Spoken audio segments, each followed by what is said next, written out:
है। हमने देखा है कुत्तों की से भी बदतर जिंदगी हो जाती है, कुत्तों से भी बदतर जिंदगी हो जाती है। हाँ, हुजूर अकरम सल्लल्लाहु ताला अलैहि वसल्लम की शान में जितनी भी गुस्ताखियां करने वाले अब तक आए, एक बार करने के बाद जिंदगी भर उनको छुप छुप कर जीना पड़ता है। कहीं पर भी रहें, किसी भी कंट्री में रहें, छुप छुप करके जीना पड़ता है। किसी ने कहा नहीं उनको छुप कर जियो, बल्कि दिल में खौफ इतना भर जाता है, पता नहीं कब कहां मौत आ जाएगी। 8 साल का भी मुसलमान का बच्चा उनके सामने जाए तो उनको एटम बम लगने लगता है। हुजूर की गुस्ताखी करने के बाद चैन और सुकून गारत हो जाता है। हुजूर पर भौंकने के बाद उन गुस्ताखों की जिंदगी ऐसी हो गई कि वो डर डर कर सहम सहम कर जीने पर मजबूर हो जाते हैं। डर लगता है, खौफ लगने लगता है। लेकिन मेरे अजीजों, हुजूर की अजमत बयान करने के बाद, हुजूर की वफादारी करने के बाद मैं अपना तजुर्बा बताता हूँ, चैन और सुकून बढ़ ही जाता है, इज्जतें बढ़ जाती हैं। हुजूर पाक सल्लल्लाहु ताला अलैहि वसल्लम की अजमत बताने के बाद आपको दुनिया में डर करके नहीं बल्कि बेखौफ होकर जीने की जिंदगी दी जाती है। इसीलिए आपसे भी मैं ये कहता हूं, हुजूर के वफादार रहो और बेखौफ होकर जीते रहो। क्यों? इसलिए कि किसी भी दिन मौत आनी है। हुजूर का आशिक तो इंतजार में रहता है। ये दुनिया तो खत्म होनी है, जिस दिन आंखें बंद होंगी उसी दिन हुजूर की जियारत भी होगी। इस दिन हम यहाँ हमारे जनाजे में सोकर जाएंगे और कब्र में हमें लोग छोड़ करके आएंगे, और उसके बाद मुनकर नकीर आएंगे, सवालात करेंगे, तेरा रब कौन, तेरा दीन क्या। और तीसरा सवाल जो करेंगे वो हुजूर को दिखाकर पूछेंगे, इनके बारे में क्या कहता था। ऐ सुनियो, इसी बात से फिर मौत का डर भी निकल जाता है शबे गौर भी उसी गुल से मुलाकात की रात। हम फरिश्तों को उस दिन भी ये कहेंगे, अब तो पाए नाज से ऐ फरिश्तों क्यों उठूं, मर के पहुंचा हूं यहां इस दिलरुबा के वास्ते।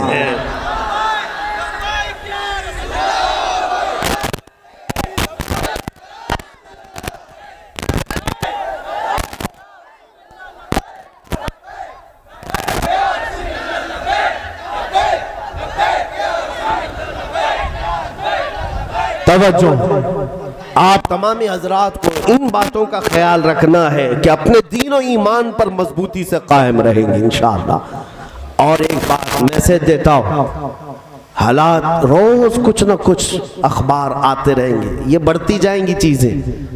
ट्रेन में किसी आतंकवादी ने 3 मुसलमानों को मार दिया, फिर कहीं से किसी टेररिस्ट आतंकवादी ने मुसलमानों को सिर्फ गोश्त के नाम पे हिलाक कर दिया, कहीं मॉब लिंचिंग किया, ये सब खबरें आती रहती हैं। कुछ इसको सीरियस लेने की जरूरत नहीं। सीरियस इस माने में कह रहा हूं कि लापरवाह मत हो, बल्कि अपने दीन के बारे में कह रहा हूं। फिर तुम डर करके टोपी छुपाना, दाढ़ी निकालना और फिर सेकुलर बनने का नाटक मत करो। दुनिया तुम्हें अच्छी तरह पहचानती है, तुम हुजूर के गुलाम हो। दुनिया तुम्हें पहचानती है, हुजूर के गुलाम है। और फिर पूरे गुलाम बनकर जीने में फिर खौफ क्या है, डर क्या है?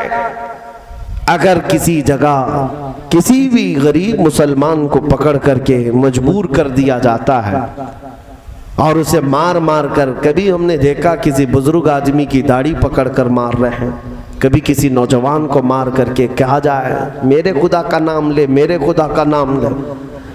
तुफ है, हैरत होती है, तुम किसी को पकड़कर मार मार कर कह रहे मेरे खुदा का नाम ले, मेरे खुदा का नाम ले। ये तो बिलाल हबशी के वारिसीन हैं, अंगारों पर सोकर भी कहेंगे अल्लाहु अकबर, अल्लाहु अकबर। अल्लाह सबसे, अल्लाह सबसे, अल्लाह सबसे। हम उस दिन सुने थे ये आवाज जिस दिन हमारी माँ के पेट से हम बाहर आए थे। किसी ने कानों में अजान दी है कि नहीं दी है? हाँ, मौलवी साहब बच्चा पैदा होने के बाद पहले ही गोदी में लेकर कान में क्या पढ़ते हैं? अल्लाहु अकबर, अल्लाहु अकबर। सबसे पहला लफ्ज तुम्हारे कानों में क्या जाता है? अल्लाह सबसे बड़ा है, अल्लाह सबसे।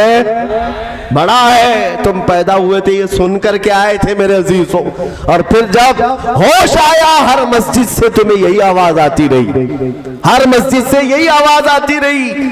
और फिर जिस दिन मरेंगे हमारे जनाजे को बांध करके लाएंगे लोग कफन से हमें, हमारे लाशों को, और इमाम के सामने रखेंगे कब्र में, हम उस वक्त तक नहीं जाएंगे जब तक पूरी कौम पीछे खड़े होकर क्या कहेगी, अल्लाह अकबर, अल्लाह सबसे।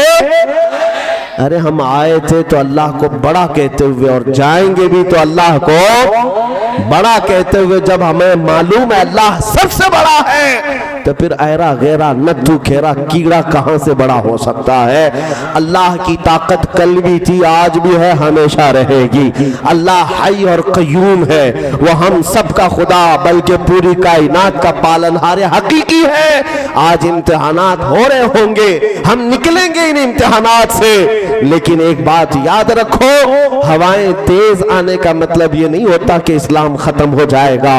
आंधियां तेज चलने का मतलब ये नहीं होता कि इस्लाम का वजूद खत्म हो जाएगा। अरे इससे बड़े बड़े चंगेज, हलाकू और न जाने कितने यजीद आए गए। इस्लाम जब भी लहलहाता था, आज भी लहलहा रहा है। इस्लाम तेरी नब्ज में डूबेगी हश्र तक, तेरी रगों में रवां खून है चार यार का। इस्लाम को खत्म करने वाले खत्म हो गए, मिट गए, मिटते हैं मिट जाएंगे आदा तेरे, न मिटा है न मिटेगा कभी चर्चा तेरा। या रसूल अल्लाह रहेगा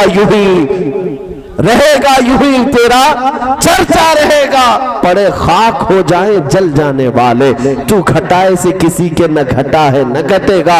जब बढ़ाए तुझे अल्लाह ताला तेरा, इस्लाम की फितरत में कुदरत ने वो लचक दी है, जितना ही दबाओगे उतना ही वो उभरेगा।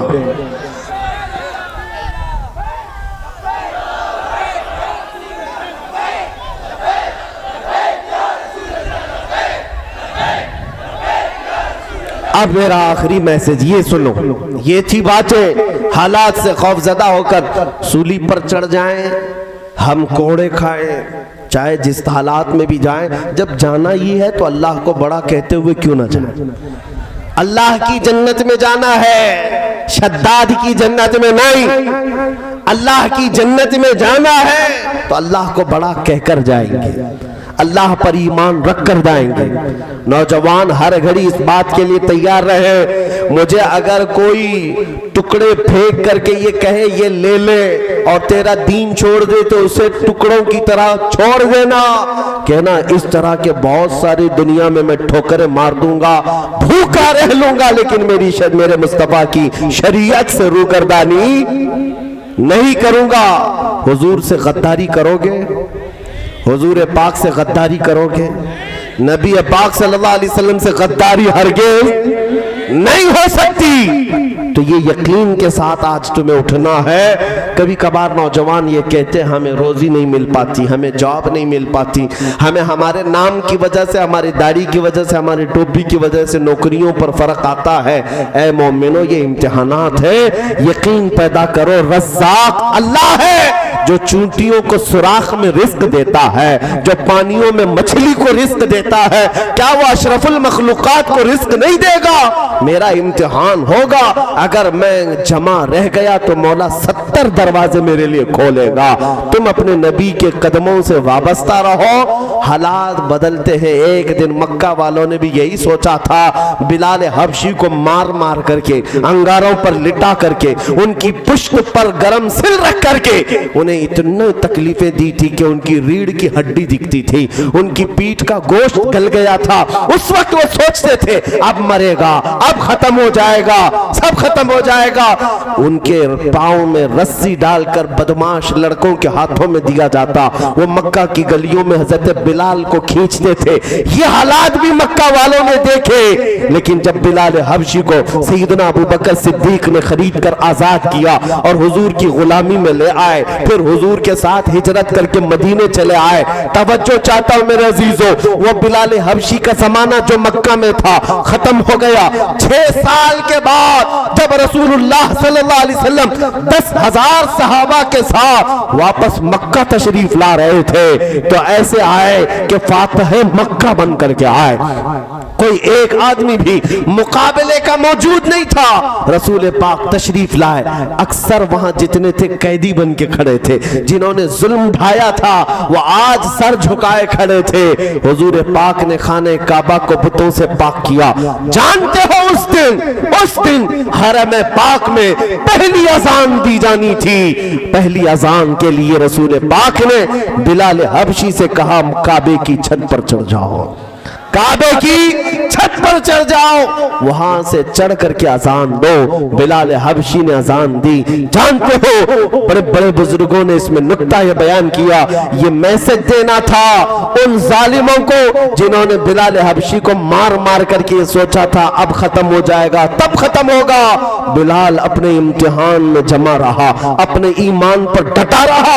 अल्लाह ताला ने ऐसी इज्जत अता की कि आज मक्का फतह हो गया और काबे की छत पर चढ़ करके बिलाल अजान दे रहे हैं और दुनिया को ये बता रहे हैं आओ मुस्तफा की गुलामी में काबा भी कदमों के नीचे है।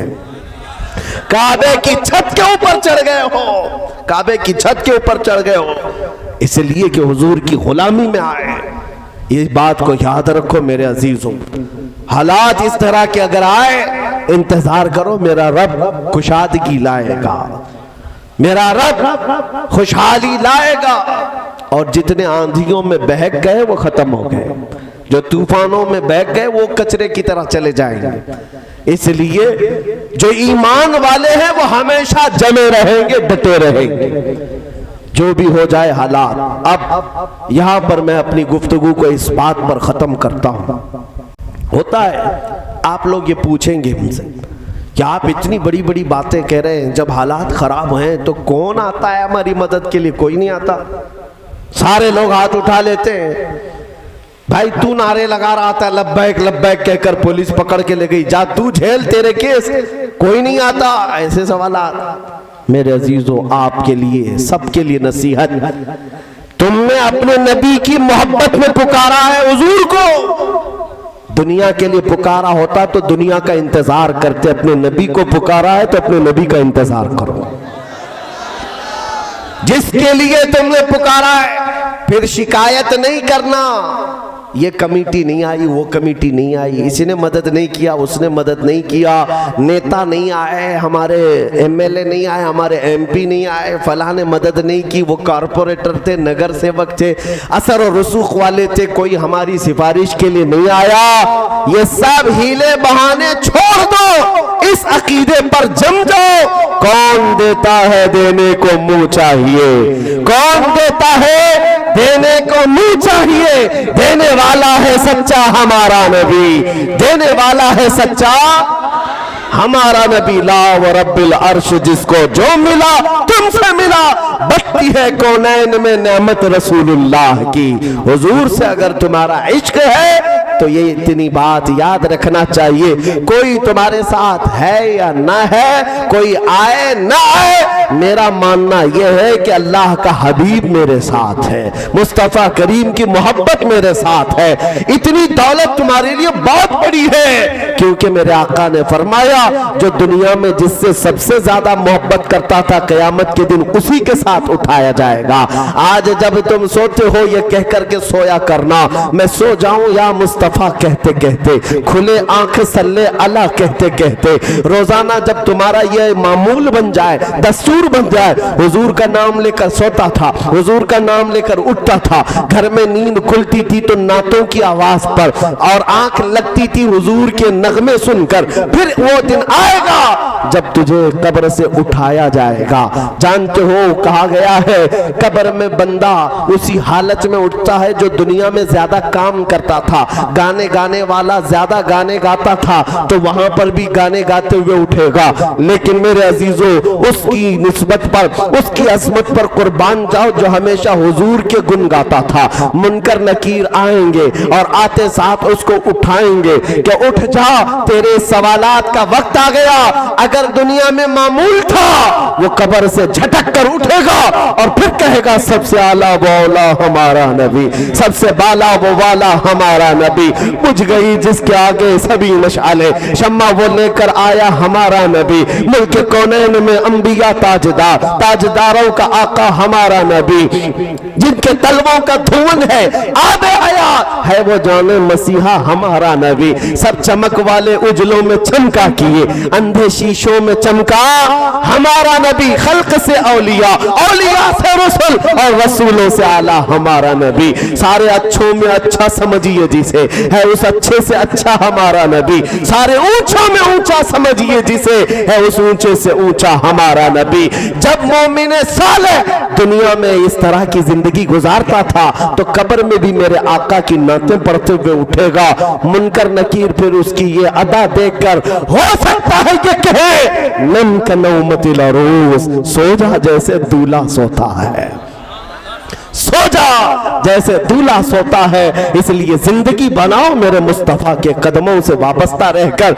हालात जैसे भी आएंगे, हुजूर से हम बेवफाई, हुजूर से हम गद्दारी, हुजूर से हम मुंह फेर कर जिंदगी नहीं गुजारेंगे, हुजूर से दूर रहकर जिंदगी नहीं गुजारेंगे। इस बात के साथ मैं गुफ्तगू खत्म करता हूं।